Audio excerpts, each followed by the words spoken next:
Hello, everyone. Pastor Greg here. Just a couple of announcements before the devotion today. There's a lot that is kind of wrapping up. As far as the first portion of our fundraisers in the youth rally, our pizza sales were due this last Friday, but if you didn't bring them in, please bring them in as soon as you possibly can so we can get those orders in.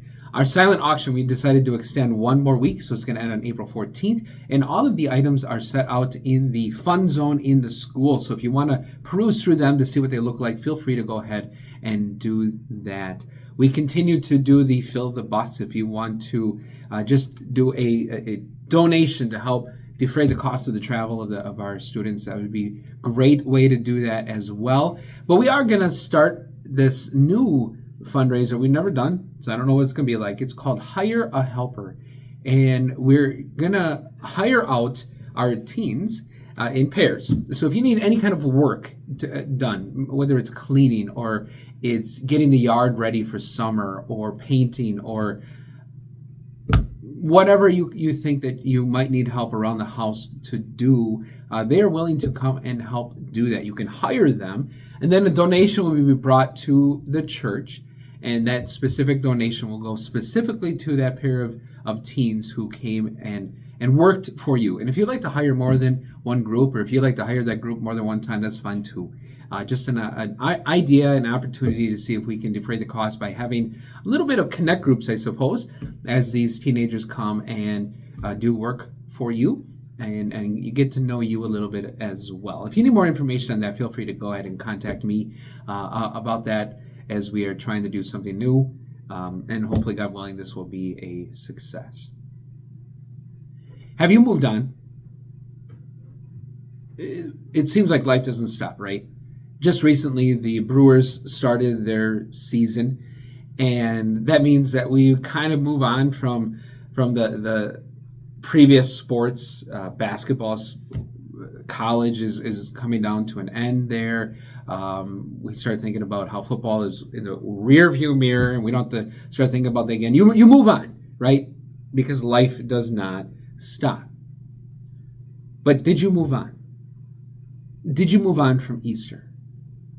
If you attended one of our services or attended another service or watched online, you got to hear that same familiar story that you hear every single year of God's love for you, shown to us in Jesus, of course, as Jesus came and lived the life for us and died on a cross, but then came back to life on Easter Sunday. He is risen. He is risen indeed. Alleluia. Did you move on? Has your life caused you to forget that message? Have you become so busy or even dragged down by the stresses of this world that you maybe have moved on from that message and have kind of forgotten about it, that it doesn't hit your heart? That message for Easter didn't just last this last Sunday. It is for you every single day of your life.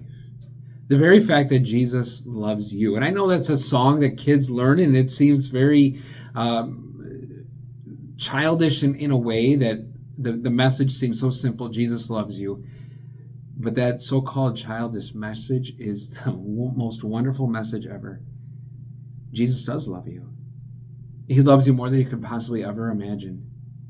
And the Bible passage that came on my screen today, I want to read to you.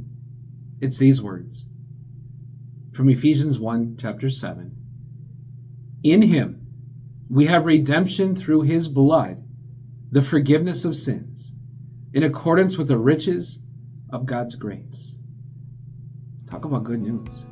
Just think about everything that you have in there, that Jesus, in him, through him, and everything that he did, that redemption that came our way, came through what he did on that cross. And that was all because of the very riches of God's grace.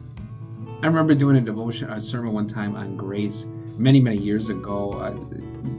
Grace meaning God's riches at Christ's expense. But Christ was willing to give that expense, his life, his shedding of the blood for you, because he loves you that much.